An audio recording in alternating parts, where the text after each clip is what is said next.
కలిగిన తండ్రి నామానికి మహిమ ఘనత ప్రభావాలు కలిగిన గాక. ఇదిగో వాక్యము సంఘంలో ఉన్న ప్రతి ఒక్కరికి కూడా అదేవిధంగా ఈ వాట్సాప్ గ్రూప్ ద్వారా వాక్యం ఉంటున్న మీ అందరూ కూడా తండ్రి దీవించి ఆస్వాదించినాక హల్లెలూయా. మరి ఇక ఉదయకాల సమయంలో తండ్రి మనకి ఇస్తున్న అమూల్యమైన వాక్యాన్ని మనం జ్ఞాపకం చేసుకుందాం. ప్రపంచంలో ప్రియ సహోదరులారా, మనం ఏదైనా ఒకటి సాధించాలంటే కార్యసాధన మనలో ఉండాలి. అంటే పట్టుదల. కార్యసాధన అంటే ఏమిటి? పట్టుదల. పట్టుదల మనలో ఉండేటప్పుడు ఖచ్చితంగా ఎలాంటి వారినైనా ఎలాంటి సమస్యనైనా పరిష్కరించుకోవచ్చు. పట్టుదల కానీ మనలో లేకపోతే ఏది కూడా మనం సాధించలేము. ఏది కూడా మన దగ్గర రాదు. ఎవరు కూడా నేను పలకరించరు. ఎవరు కూడా నీకు సహాయం చేయరు. సహోదరులారా, ఇక్కడ మనం జ్ఞాపకం చేసుకుందాం. అలాంటి పట్టుదల కలిగిన వ్యక్తులు విజయాన్ని పొందుకున్నారే తప్ప అపజయాన్ని పొందుకోలేదు అని వాక్యంలో మనం చూసుకుంటున్నాం. ఈరోజు మన సంఘంలో, సమాజంలో ఎక్కడైతే ఎవరైనా సరే ఒక కార్యము జరిగించుకోవాలంటే, విజయం పొందుకోవాలంటే మనకి చాలా పట్టుదల అవసరము. హల్లెలూయా. అదేవిధంగా మన తండ్రి దగ్గర మనం ఒక కార్యం సాధించాలంటే ఏ పట్టుదల కలిగి ఉండాలి? లోకంలో మనం చదువుకున్న వారు పట్టుదలతో చదువుకుంటారు. అలాగే ఒక విద్య నేర్చుకోవాలనుకున్న వారు పట్టుదలతో ఆ పని నేర్చుకుంటారు. అలాగే ధనం సంపాదించాలనుకున్న వారు పట్టుదలతో సంపాదించుకుంటారు. అక్రమ ధనం కోసం చెప్పట్లేదు, నీతి నిజాయితీ కలిగిన ధనం కోసం చెప్తున్నారు. అలాగే మన లోకంలో మనకి కావాల్సినంత కూడా మన పట్టుదలతో మనం సాధించుకుంటాం. మరి తండ్రి దగ్గర ఏ పట్టుదలతో మనం సాధించుకోవాలి అనే విషయాన్ని ఈరోజు వాక్యంలో చూసుకుంటాం. ఎందుకంటే చిన్నపిల్లలకు ఆయుధం ఏంటి తెలుసా? చిన్నపిల్లలకి ఆయుధం ఏంటి అంటే వారి చేతున్న ఆయుధం ఏమిటి? వారిని గెలవడానికి గల ఆయుధం ఏమిటి? బలవంతమైన వాడు బలం లేని వాడిని కొడితే అది వాడి చేతుల ఆయుధం. లేకుంటే రకరకాలైన ఆయుధాలు మనం మనుషుల మీద ఉపయోగిస్తుంటాం బలం కోసం. మరి చిన్నపిల్లలకున్న ఆయుధం ఏమిటి అంటే ఏడుపు. హల్లెలూయా. అంతే. వారు ఏడ్చారంటే సాధించినట్లే. వారు ఏడుపుతో సమస్తాన్ని కూడా వారు సాధించుకుంటారు. చిన్నపిల్లలప్పుడు పెద్దవాళ్ళప్పుడు కాదు.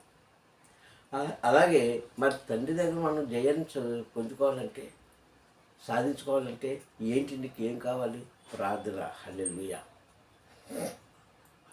ప్రార్థన పట్టుదలతో మనం ఉంటే దేనైనా సాధించవచ్చు. అది కూడా పరిపూర్ణమైన విశ్వాసంతో, పరిపూర్ణమైన నమ్మకం ఉంటే ఖచ్చితంగా మనం సాధించుకుంటాం. సాధించలేనిది అంటూ ఏమీ లేదు. పట్టుదల ఉండాలి. అయితే ఇది మానవులకైనా లేకుంటే ఎవరి కోసమైనా మనం పట్టుదలతో ప్రార్థన చేస్తే జయం పొందుతామన్నది ఒక విషయం చూసుకుంటే, ఏబేలు గ్రంథంలో 2వ అధ్యాయంలో ప్రవక్త ఏబేలు చేసిన ప్రార్థన జ్ఞాపకం చేసుకోవాలి. అది ఎవరి కోసం ప్రార్థించాడు? ఎందుకోసం ప్రార్థించాడు? పట్టుదలతో ప్రార్థించాడు. జయం ఇస్తానని ప్రార్థించాడు. ఎవరి కోసం అంటే 18వ వచనం నుంచి 24 వచనాలు మనం చూసుకుంటే అక్కడ ఎవరి కోసం చేస్తుంటే ఒక పక్క జనం కోసం చేశాడు, రెండోది జంతువుల కోసం చేశాడు. హల్లెలూయా. ఒక పక్క జనం కోసం చేశాడు. నాయన, నీ కోపాగ్ని భూమి మీద ప్రబలం చేసినందుకు పంటలు పండగ, తినడానికి ఆహారం లేక మనుషులని మేమందరం కూడా చాలా ఇబ్బంది పడిపోతున్నాము. కనుక నీ కృపావాత్సల్యత చూపించు అని చేసి తర్వాత అంటాడు, మేత లేక జీవులు, జంతువులు, గడ్డి బీడులో గడ్డి లేక పశువులు అల్లాడిపోతున్నాయి. పక్షుల నిమిత్తం పశువుల నిమిత్తం అల్లాడిపోతున్నాయి. తినడానికి మేత లేక, త్రాగడానికి నీళ్లు లేక అవి చనిపోయే పరిస్థితికి వచ్చేసే తండ్రి అని అవి నీకు మొరపెడుతున్నాయి.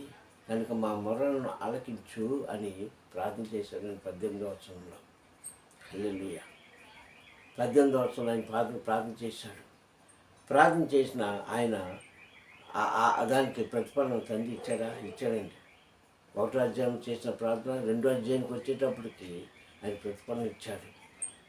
దేశమా భయపడొద్దు, దేశమా భయపడొద్దు, ఇదిగో మీ ప మీ మీరు చే నీవు చేసిన ప్రార్థన నా దగ్గరకు వచ్చింది కనుక ఏవైతే చెప్తున్నమాట, దేశమా భయపడొద్దు, మీరు మీ పొలంలో అంజూరపు చెట్లు మొలుచుటకును, ద్రాక్ష చెట్లు ఫలించుటకును, వరి చెట్లు పూయుటకును, చేలో పంట పండుటకును నేను ఆజ్ఞయిస్తున్నాను. అంతేకాక పశువులారా మీరు భయపడొద్దు, మీకు మేత స్థలాలను ఏర్పాటు చేసినాను అని అక్కడ కరుణించాడు తండ్రి. ఇటు మనుషులను ఆశీర్వదించాడు, అటు జంతువులను కరుణించాడు. ఇటు మనుషులకు ఆశ్రయ దుర్గంగా ఉన్నాడు, జంతువులు కూడా ఆశ్రయ దుర్గంగా ఆయన ఉన్నాడు. అంటే ఎలాగ సాధ్యం ఇది? పట్టుదల కలిగిన ప్రార్థన. ఈరోజు క్రైస్తవులారా అది జరిగిపోయి కొన్ని వందల సంవత్సరాలు అయింది. ఈరోజు మన జీవితంలో కూడా ఏదైనా సాధించాలంటే పట్టుదల కలిగిన ప్రార్థన మనకు ఉండాలి. మిడిమిడి ప్రార్థన కాదు, మిడిమిడి మాటలు కాదు, మిడిమిడి వ్యవహారం కాదు, ఉండి లేనట్టు కాదు, అనుమానంతో కూడిన మాటలు కాదు, కానీ పట్టుదలతో కూడిన ప్రార్థన చేయనిస్తారు. కానీ కొంత ఆలస్యం అవుతుంది. అలాగే ఏవేలు గారు చేసిన ప్రార్థన అదేవిధంగా నేను జయం పొందుకుంటాను, నన్ను అవమానపరచడు, నన్ను సిగ్గుపరచడు, నన్ను నలుగురిలో హీనంగా చూడనివాడు నా తండ్రి అని నాటి ప్రభుత్వంలో కూడా కొంతమంది పట్టుదలతో ప్రార్థన చేశారు. పట్టుదలతో ప్రార్థన చేసిన ప్రార్థించిన ప్రతి ఒక్కరికి కూడా నాడే కాదు నేడే కాదు అపజయం అంటూ ఏమి లేదని. అయితే ఆ ప్రార్థన చేసేటప్పుడు మనలో ఏముండాలంటే అపారమైన విశ్వాసం ఉండాలి, లోతైన విశ్వాసం ఉండాలి, నమ్మకం ఉండాలి, సమస్తం కూడా ఉండాలి. అది ఉన్నప్పుడే మనం జయాన్ని పొందుకుంటాం. సహోదరులారా, ఈరోజు చాలామంది మనం అందరూ కూడా చాలామంది ఎందుకు తొట్టిల్లిపోతున్నాం, ఎందుకు పడిపోతున్నాం అంటే ప్రార్థన చేస్తున్నాం పెదవులతో, ప్రార్థన చేస్తున్నాం హృదయంతో, ప్రార్థన చేస్తున్నాం ఆత్మతో, దైవకార్యం చేస్తున్నాం ఇష్టంతో, కానీ పట్టుదల కలిగిన నిరీక్షణ కలిగిన ప్రార్థన మనలో లేదేమో ఒకసారి మనం పరిశీలించుకుందాం. ఒకసారి మనం పరీక్షించుకుందాం. ఒకసారి మన జీవితాన్ని సరిచేసుకుందాం. సంగమా తండ్రి ఇవ్వనలే, కానీ ఉండి లేనట్టు వచ్చి రానట్టు కాదు, కానీ నిజంగా తండ్రి నాకు కార్యం చేస్తాడు అని ఒక పట్టుదల కలిగిన జీవితం జీవించగలిగితే, తండ్రికి ఇష్టంగా జీవించగలిగితే, తండ్రి పరిధిలో మనం నడవగలిగితే ఖచ్చితంగా ఈరోజు కాకపోతే రేపు కాకపోతే తర్వాత మనం జయాన్ని ఇస్తాడు, కానీ అపజయాన్ని ఇవ్వడు. ఎందుకంటే ఆయన జయశీలుడు. హల్లెలూయా, ఆయన జయశీలుడు అండి. ఈ మాటను వింటున్న మీరందరూ కూడా ఒక్కసారి మీ జీవితాలను జ్ఞాపకం చేసుకోండి. మీరు ఎక్కడైతే పడిపోయారో, ఏదైతే సాధించలేకపోయారో, ఏదైతే నీవు అనుకున్నది నీ దగ్గర రాలేదు, అది నీకు మాత్రమే తెలుసు. కనుక అవన్నీ మనకు జయం కలిగించాలంటే పట్టుదల కలిగిన జీవితం, పట్టుదల కలిగిన విశ్వాసం, పట్టుదల కలిగిన నమ్మకం, పట్టుదల కలిగిన ప్రార్థన మనలో ఉండాలి. ఇదే బైబిల్ చెప్తున్న సత్యం. ఇదే బైబిల్ చెప్తున్న సత్యం. ఎవరైతే నా యందు భయము భక్తి కలిగి నాకు ప్రార్థిస్తారో వారికి జయాన్నిస్తాను అన్నాడే తండ్రి. అది మనం జ్ఞాపకం చేసుకోవాలి. భయం లేని భక్తి లేని ప్రార్థన, భయం లేని భక్తి లేని జీవితము, భయం లేని భక్తి లేని విశ్వాసం తండ్రికి అవసరం లేదు. లోకానికి అవసరమే, అది నీకు అవసరమే, కానీ తండ్రికి ఇష్టం లేదు, తండ్రికి అవసరం లేదు. అది మనం ఒకసారి చూసానమ్మా. ఆ విషయంలో మనం కాస్త మనం ముందుకు వెళ్ళాలి. ఈరోజు చాలామంది పడిపోతున్నాం, అందరమే పడిపోతున్నాం, తొట్టిల్లిపోతున్నాం. పెదవులతో ప్రార్థన చేస్తున్నారు కానీ హృదయంతో గ్రహించలేదు అన్నాడే మత్తయి సువార్తలో 13వ అధ్యాయంలో. ఈ ప్రజలు చూతురు కానీ గ్రహించు కానీ హృదయంతో గ్రహిస్తున్నారు, కానీ దాని నుంచి ఆశీర్వాదం పొందుకున్నట్లు వారి మనసును తిప్పుకున్నాడు అంటాడు మత్తయి సువార్త 13వ అధ్యాయం 15వ వచనంలో. చూస్తున్నారు కళ్ళారా, వింటున్నారు చెవులారా, హృదయంతో చక్కటి కార్యం చేసే తండ్రి అని అనుకుంటున్నారు, కానీ ఆయన నుంచి ఆశీర్వాదం పొందుకునే లోపు, ఆయన ఆశీర్వాదం ఇచ్చే లోపు నీ మనసు మార్చేసుకుంటున్నావు, నీ నడవడికి మార్చేసుకుంటున్నావు, నీ యొక్క తలంపు ఉద్దేశాలు అన్నీ మారిపోతున్నాయి. ఇక నీకు ఎలాగిస్తాను చేయండి, ఎలాగిస్తాను ప్రార్థన ప్రతిఫలం ఎవరిస్తాను నీకు? కానీ ఏది రావాలన్నా, ఎక్కడి నుంచి రావాలన్నా పైనుంచి మన సమాధానం రావాలి. జాగ్రత్త పురుషంగమ్మా, పైనుంచి మనకు సమాధానం రావాలి, పైవారి నుంచి మనకు రావాలి. పెద్ద పెద్ద కేకలు వేసి మైకులు పగిలిపోయినట్టుగా కేకలు వేసి గంతులు వేసి చేస్తే కాదు వాక్యం. నేను కేకలు వేయమని గంతులు వేయమని చెప్పలేదు. పట్టుదల కలిగిన జీవితం జీవించమని చెప్తుంది బైబిల్. అది మనం నేర్చుకుంటే చాలు. అది నేర్చుకుంటే చాలు. ఇప్పుడు సంగమా ఈ కాలంలో మనం అందరూ చాలామంది క్రైస్తవులు హంగామాకి అలవాటు పడిపోయారు, మోసకరానికి అలవాటు పడిపోయారు, డంబకు మాటలకు అలవాటు పడిపోయారు. ఇది నేను పరలోక రాజ్యం చేర్చదని నేను చాలాసార్లు చెప్తుంటాను మీకు వాక్యంలో. ఇది నేను పరలోక రాజ్యం చేర్చదు సరికదా, ఈ భూమి మీద నీకు నరకం చూపిస్తాను. అది మనకొద్దు, అవి మనకొద్దు. సంగమా ముందుకు వెళదాం, తండ్రితో సాహం చేద్దాం, పట్టుదల కలిగిన ప్రార్థన నేర్చుకుందాం, చేద్దాం. నీ కోసమే కాదు, నీ కోసమే కాదు, నీ కోసం కాదు, ఎవరి కోసం అని చేసిన. అయితే ఇక్కడ ఏవేళ ఏం చేశారంటే మన కోసమే కాకుండా పశువుల కోసం కూడా ప్రార్థన చేశారు. ఈరోజు ఎంతమంది చేస్తాం పశువుల కోసం, ప్రకృతి కోసం ఎంతమంది చేస్తున్నాం, జీవరాశుల కోసం ఎంతమంది చేస్తాం ప్రార్థన. జీవరాశుల కోసం ఎంతమంది చేస్తారు? మీరు చేయరు. చేయవలసిన పని వాళ్ళకేముంది? వాళ్ళకేముంది? వారి కుటుంబాన్ని చూసుకుంటారు, వారి పిల్లల్ని చూసుకుంటారు, వారి భర్తను భార్యను చూసుకుంటారు, లేదంటే వారు తోడబుట్టిన వారి కోసం ప్రార్థన చేసుకుంటారు. మహా కలిగితే నీ ఎదుర్కొన్న వారిని, నీ ఇరుగుపొరుగు వారి కోసం ప్రార్థన చేస్తాం, అంతవరకే. అంటే మనిషి కోసం ప్రార్థన చేసుకుంటారు, కానీ ప్రకృతి కోసం కానీ, పశువుల కోసం కానీ, లేదంటే జీవరాశుల కోసం కానీ, సృష్టి కోసం కానీ ప్రార్థన చేసేవారు ఎవరు లేరు. కానీ ఏవేళ అలా చేయలేదు, పట్టుదలతో చేశాడు. అందుకే ఇక్కడ రెండొంతుల ఆశీర్వాదాలు ఇటు మనుషులకు అటు పశువులకు కూడా. ఎందుకంటే కీర్తన బాగా ఉంటుంది. కీర్తన బాగా చెప్తాడు ఆయన, నీ గుప్పులు విప్పి ప్రతి జీవికి ఆహారం ఇస్తాడంటాడు. ఆయన గుప్పులు విప్పితేనే కానీ ఆహారం రాదు ఎవరికి. అలాగే ఒక విజయం సాధించాలన్నా, ఏం చేసుకోవాలన్నా మనకి ఏముండాలి? శ్రద్ధ ఉండాలి, ఆసక్తి ఉండాలి. అదే పట్టుదల.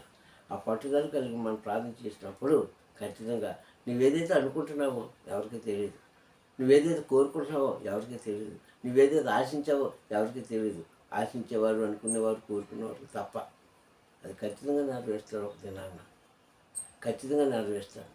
ఈ మాటలు అబద్ధం కాదు, ఈ మాటలు అసత్యం కాదు, ఇది సత్యం, తండ్రి మాట్లాడే మాట. కావున ప్రియ సహోదరులారా, మీరు దేనికోసం ప్రార్థిస్తున్నారో, ఏది కావాలనుకుంటున్నారో, ఏది మీ అంతరంగంలో ఉందో నాకు తెలియదు, కానీ తండ్రికి తెలుసు. కనుక అవన్నీ మనం జయం పొందుకోవాలంటే ఎక్కడి నుంచి అయినా సరే పట్టుదలకి వెళ్ళి ప్రార్థించి నీకు అపజయం అంటూ ఉంటుంది. పట్టుదలతో ప్రార్థించి నీకు నీకు ఎవరైందంటూ ఏముండదు. సమస్తము సాధించుకుంటాం, మనం సమస్తం పొందుకుంటాం. తండ్రి పాదాల దగ్గర మనం పట్టుదలతో ప్రార్థన చేయగలిగితే, ఆయన ఒక్కడే కాదండి, అనేక మంది, చాలామంది ప్రవక్తలు, భక్తురాలు చాలామంది పట్టుదలతో ఆయన దగ్గర ప్రార్థన చేశారు, జయాన్ని పొందుకున్నారు. ఎస్తేరు పట్టుదలతో ప్రార్థన చేసింది, యూదులను రక్షించడం కోసం, సాధించింది కదా. అలాగే చాలామంది స్త్రీలేంటి, పురుషులేంటి పట్టుదలతో ప్రార్థన చేసి వారికి కావాల్సిన జయాన్ని వారు పొందుకున్నారు. ఈరోజు మనం కూడా మనకు కావాల్సిన జయాన్ని మనం పొందుకోవాలంటే నీలో పట్టుదల కలిగిన ప్రార్థన ఉండాలి. ఆ ప్రార్థన ఉంటే నీవే కాదు, నీ తోటివారు కాదు, నీ ఇరుగు పొరుగువారు కాదు, నీ బంధుమిత్రులే కాదు, నీవు అనుకున్న వారందరూ కూడా జయం కలిగిస్తారు తండ్రి. ఇదే పట్టుదల అవతల వారికి కూడా ఉండాలి. ఒకరికి ఉంటే సరిపోదు ప్రియ సంగమా, ఒకరికి ఉంటే సరిపోదు. అవతల వారు కూడా పట్టుదల కలిగిన ప్రార్థన చేయగలిగితే తండ్రి మేలుతో నింపుతాడు, తండ్రి కృపతో నింపుతాడు. కాలం ఎలాగైపోయిందంటే, నీవెవరికైనా ఉపకారం చేస్తుంటే ఉపకారం పొందుకున్నవారు, ఉపకారంలో నడిచేవారు తిరిగి నీకే వారు ఏం చేస్తారంటే హాని కలిగించే దినాలు వచ్చేసాము ఇప్పుడు. కనుక మనం ఏం చేసినా సరే ఆలోచన చేయాలి. నువ్వు ఒకరు బాగుపడాలని ప్రార్థన చేస్తున్నావు, కానీ వారు నీ యొక్క ప్రార్థనకు వారు అంగీకరించేస్తారు కదా, వారు తిరిగి నీ మీద నిందలు వేసే దినాన్ని మనం ఉంటున్నాం, జాగ్రత్త. కానీ ఏదైనప్పటికీ నీ జీవితంలో జయం కలిగించుకోవాలంటే, జయం పొందుకోవాలంటే పట్టుదల కలిగిన జీవితం జీవించగలిగితే తండ్రి ఖచ్చితంగా ఆయనకి ఇష్టమైతే తన రాజ్యంలో కాస్త చోటిస్తాడు, మనకి ప్రవేశించడానికి అవకాశం ఇస్తాడు ఖచ్చితంగా. మీరు చెప్తున్నా నేను చెప్తున్నా రాజ్యంలో చోటు రాదు. ఇది రికమెండేషన్ కాదు రావడానికి. అది అది ఆయన చిత్తమైనది, ఆయన ఇష్టమైనది కనుక అది రావాలంటే పట్టుదల కలిగిన జీవితము, పరిశుద్ధమైన జీవితము ఆయనలో మనకి మనం జీవించినట్లయితే ఆయనలో మనం జీవించినట్లయితే ఆయనకి ఇష్టమైతే ఆయనే పిలుస్తారు మనల్ని, ఆయనే పిలుస్తారు మనల్ని.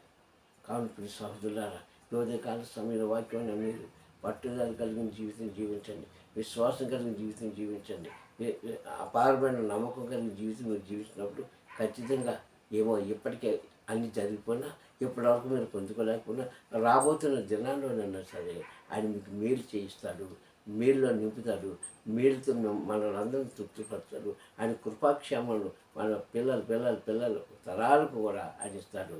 ఇది మాత్రం సత్యము కనుక ఏ క్రైస్తవుడైనా నీవు ఎన్ని సంవత్సరాలు తండ్రి నడిచావు కాదు కానీ, ఎంతవరకు ప్రార్థన చేసావు కాదు కానీ, ఇప్పుడు నీ పట్టుదల కలిగిన జీవితం నువ్వు జీవించగలిగితే రాబోతున్న దినాలు శుభం. ప్రార్థన చేసుకుందాం. కృపమేడ దయమేడ నీకు స్తోత్రం. నీ ఉదయకాల సమయంలో వాక్యం అది వచ్చిన అందరితో మాట్లాడినందుకు స్తోత్రం చేస్తాను. నిజమేనైనా ఈరోజు నా ప్రభా తండ్రి నాన్న పట్టుదల కలిగిన జీవితం జీవించలేకపోతున్నాం కనుక అయ్యా అపవాది చేతులకు మేము వెళ్ళిపోతున్నాం, అపజయాన్ని మేము చూస్తున్నాం తండ్రి. కానీ పట్టుదల కలిగిన జీవితం జీవించగలిగితే, ప్రార్థన చేయగలిగితే, అయినా నాయన నీతో సాహసం చేసిన వారు తండ్రి నుంచి నేను కార్యం ఎందుకు సాధించలేనని ఒక పట్టుదల కలిగిన తండ్రి నన్ను నిరీక్షణ కలిగిన జీవితం ఉంటే నాయన ఈ వాక్యం నన్ను మాత్రం మాట్లాడిపిస్తాను. నేను నీలో నా ప్రభు తండ్రి నిరీక్షణ కలిగిన వారిని అయ్యా తండ్రి, నమ్మకం కలిగిన వారిని ఎన్నడూ కూడా చేయి విడిచింది లేదు కనుక తండ్రి అట్టి భాగ్యము ఇవి తండ్రి వాక్యం బిడ్డలందరికీ తెచ్చేయమని. అలాగే తండ్రి చేసే వాక్యం మీద వచ్చి మనతో మాట్లాడడానికి చూస్తాము. అయ్యా ఉదయకాల సమయంలో వాక్యం ప్రతి బిడ్డలో తండ్రి ఆలోచన కలిగించాను తండ్రి, నా ప్రభు అనాలోచన తొలగించి అయ్యా వారు ఏదైతే కోరుకుంటున్నారో అది ఖచ్చితంగా నా తండ్రి ఇస్తారండి. పట్టుదలతో చేస్తే తండ్రి అడిగే భాగ్యము, పొందుకునే భాగ్యము అందరికీ దయచేస్తామండి. మా ప్రియ రక్షకుడైన క్రీస్తు నామములో ప్రార్థన అడుగుతున్నాను పరమ తండ్రి. ఆమేన్ ఆమేన్ ఆమేన్. మీ అందరికీ కూడా ఉన్నారు తండ్రి. మేము దీవించి ఆశీర్వదించుగాక. Praise the lord. మా ఇదిగో వాక్యం ఛానల్ ద్వారా వాక్యం ఉంటుంది. మీ అందరూ కూడా తండ్రి దీవించి ఆశీర్వదించుగాక. ఆమేన్. హల్లెలూయా.